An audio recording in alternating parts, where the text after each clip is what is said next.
நீங்கள் ஒரு இளைஞராக இருந்து அதிக சோர்வாகவும் கவனமின்றியும் உந்துதலின்றியும் உணர்னால், படுக்கையில செயல்பட இயலாம நெருக்கம் குறைந்தா இது மன அழுத்தம் மட்டும் இல்லாம இருக்க வாய்ப்பு அதிகம்.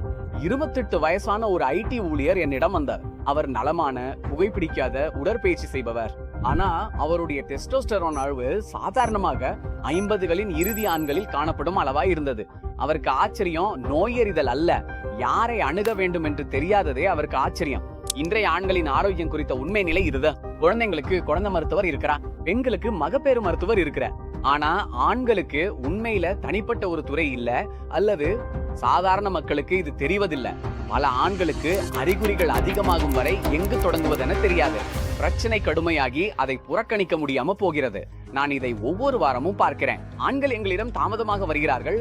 அவர்கள் கவலைப்படவில்லை என்பதால் அல்ல, ஆனா உண்மையில ஹார்மோன்கள், மனநிலை, ஆற்றல், விருப்பம் குறைவு மற்றும் அவர்களுக்கு ஏற்படும் மாற்றங்கள் யாரால் கவனிக்கப்படுகின்றன என்பதே தெரியாமல் இருக்கிறார்கள். பலர் முதல்ல பொது மருத்துவரிடம் செல்கிறார்கள், பிறகு தோய் மருத்துவரிடம், பிறகு மனநல மருத்துவரிடம் மற்றும் பல மாதங்கள் கழித்து மட்டுமே சரியான நிபுணரை அவர்கள் அடைகிறார்கள். இந்த இடைவெளியில் நோயாளிகள் மோசமாக உணர்வதுடன் ஆண்கள் தங்கள் பயணத்தில் விரக்தி அடைகிறார்கள். இதன் உண்மையான காரணம் என்ன? இந்தியாவிலேயே 3 கோடி இள ஆண்கள் குறைவான டெஸ்டோஸ்டெரான் தொடர்பான அறிகுறிகளை அனுபவிச்சிருக்கலாம்.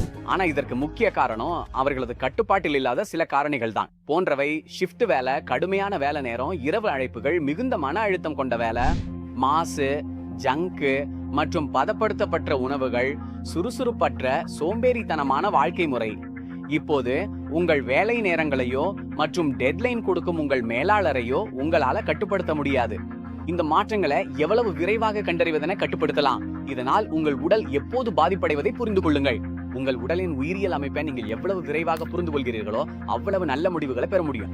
இந்தியாவில் டெஸ்டோஸ்டெரான் அளவு உலக சராசரியை விட வேகமாக குறைய சில தனித்துவமான காரணிகள் உள்ளன. இத ஒரு இந்திய நெருக்கடி எனலாம். மேற்கத்தியர்களுடன் ஒப்பிடும்போது இந்தியர்களுடன் ஒப்பிடும்போது இயற்கையாக 20% குறைவான டெஸ்டோஸ்டெரான் உள்ளது. மேற்கத்திய மக்களுடன் நகர்ப்புற இந்தியாவில் 80 விழுக்காடு பேருக்கு வைட்டமின் D குறைபாடு உள்ளது. அவர்களின் தூக்க சுழற்சி குழப்பமாகவும் வேலைப்பழு மற்றும் மன அழுத்தம் நிறைந்தும் காணப்படுகிறது. மேலும் நீரிழிவு, இன்சுலின் எதிர்ப்பு போன்ற மாற்று உயிரணு நோய்கள் கூட இந்த பிரச்சனையில மேலும் சேர்ந்து கொண்டிருக்கின்றன. இப்போது இதற்காக என்ன செய்ய வேண்டும்? டெஸ்டோஸ்டெரான் எண்கள் என்ன? ஆண்கள் டெஸ்டோஸ்டெரான் அளவை கேட்டால் கவலைப்படுகிறார்கள். இந்த எண்கள் பற்றி எளிமையாக விளக்குகிறேன். ஆய்வகங்கள் சாதாரண அளவை 300 முதல் 900 நானோகிராம் வரை குறிக்கும். ஆனால் அந்த வரம்பு மிக அதிகம். அது வெவ்வேறு வயது குழுக்களில் உள்ள அனைத்து ஆண்களுக்கும் பொருந்தும். உங்கள் அறிகுறிகள் அந்த எண்ணையை விட முக்கியமானவை. அந்த எண் என்பது முழு படத்தின் ஒரு பகுதி மட்டுமே, ஆனா முக்கியமான பகுதியும் கூட. நாம் அடிக்கடி 20களில் உள்ள ஆண்களை 250 முதல் 300 வரையிலான அளவுகள்ல பாக்குறோம். குறைந்த டெஸ்டோஸ்டெரான் அளவை மன அழுத்தம் அல்லது வாழ்க்கை முறை மாற்றம்னா அவர்கள் கருதுகிறார்கள். கடந்த சில நாட்களா வாழ்க்கை பரபரப்பாவே இருந்தது, ஆனா அவர்கள் தங்களது அடிப்படை நிலையை அறியவில்லை. இப்போது குறைந்த டெஸ்டோஸ்டெரான் குறித்த பல அறிகுறிகள் உள்ளன. ஆண்கள் பொதுவாக அவற்றை புறக்கணிக்கிறார்கள். மிகவும் ஆரம்ப கட்ட அறிகுறிகள் மருத்துவ பிரச்சனையா கூட தெரியாது. அவ வெறும் மன அழுத்தம் நிறைந்த காலத்துல வாழ்க்கையின் ஒரு பகுதியாகவே தெரியும். அதிகால சோர்வு, மெதுவான மீண்டல், வயிற்று கொழுப்பு கூடுதல், குறைந்த சக்தி ஆகியவை சில உடல் அறிகுறிகள். மனநிலை ரீதியாக மூளை மங்கல், குழப்பம், உற்சாகமின்மை, எளிதில் கோபம் மற்றும் அதிக மனநிலை மாற்றங்கள் ஏற்படலாம். அதிக அமைதி மற்றும் தன்னம்பிக்கை இழப்புன்னு சொல்லலாம். சில பாலியல் தொடர்பான அறிகுறிகளும் காணப்படவா. அவ குறைஞ்ச பாலுணர்ச்சி, செயல்திறன் குறைவு பற்றிய பதட்டம் போன்றவ. உறுப்பு உறுதி குறைவு, விந்து வெளியேற்ற மாற்றங்கள், விந்து தரம் குறைவு போன்றவையும் தம்பதிகளுக்கு கருத்தரிப்பு சிக்கல்களும் ஏற்படலாம். ஒரு அறிகுறி மட்டும் இருந்தா அதற்கு பெரிதா அர்த்தம் இல்ல. பல அறிகுறிகள் ஒன்றா இருந்தா அதுவே முக்கியமானது. பெண்கள் வளரும் போதே ஹார்மோன் பிரச்சனைகளுக்கு மருத்துவரை அணுக தெரிந்து கொள்கிறார்கள்.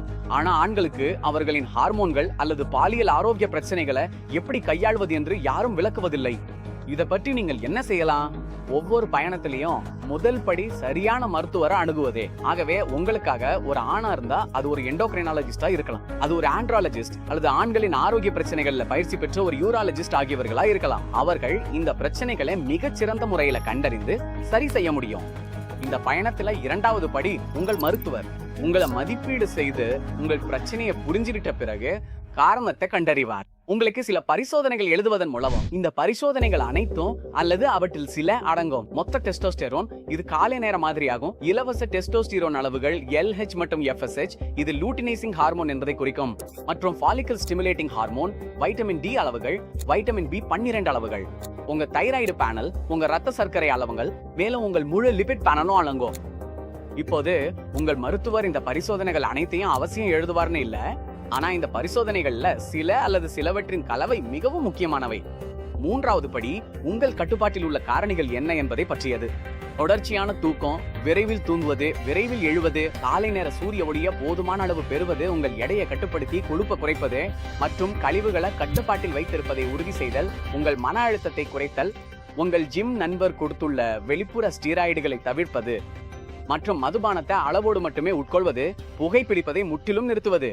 இப்போது உங்க வேலைப்பாடுகள் அல்லது தூக்க நேரத்தை நீங்க கட்டுப்படுத்த முடியாம போகலாம். அல்லது சில சமயம் காலை ஒளி, நீங்கள் சாப்பிடும் உணவு ஆகியவற்றையும். ஆனா ஆரம்ப கட்ட ஆலோசனை உங்கள் கையில் முழுமையா இருக்கும் ஒன்று. இப்போது உங்கள் பயணத்தில் பிராக்டோ எங்கு பொருந்துகிறது? இத பத்தி நீங்க பேசும்போது இது ஒரு விதமா சங்கடமாவும், நேரில் இதை செய்யும் போது உங்களுக்கு சிரமமாகவும் இருந்தா நீங்க எப்போதும் இந்த பயணத்தை தனிப்பட்ட முறையில துவக்கலாம். பிராக்டோவில் நீங்க ஒரு எண்டோக்ரைனாலஜிஸ்ட் அல்லது ஆண்ட்ராலஜிஸ்டுடன் 24/7 உங்கள் வீட்ல இருந்தபடியே பேசா. உங்கள் அறிகுறிகளை பகிர்ந்து கொள்ளுங்க. உங்களுக்கு உண்மையில் சோதனைகளின் தேவையை அறிந்து இப்பிரச்சனையை கையாள வழிகாட்டுதலை பெறுங்கள். இந்த தெளிவு பிராக்டோவில் நிமிடங்களில் கிட்டும். ஆனால் குழப்பம் ஆண்டு கணக்கில் நீடிக்கலாம். குறைந்த டெஸ்டோஸ்டிரோன் என்பது வெறும் ஆண்மையை பற்றியது அல்ல. இது பலவீனத்தை பற்றியதும் அல்ல. இது முழுமையாக உங்கள் உயிரியல் அமைப்பை பற்றியது. பெரும்பாலான ஆண்கள் ஆரம்ப கட்டத்துல கண்டறிதலால் மிகுந்த முன்னேற்றம் காண முடியும். அதனால் உங்கள் அறிகுறிகளை அலட்சியம் செய்யாதீர்கள். உங்கள் உடலை புரிந்து கொறின, அதை கேளுங்க. அதை தெளிவுக்கு நீங்க உரியவர் தான். கவனமாயிருங்க. உங்கள் எதிர்காலம் நினைச்சதை விட உங்கள் உடல் நலத்தை சார்ந்தது.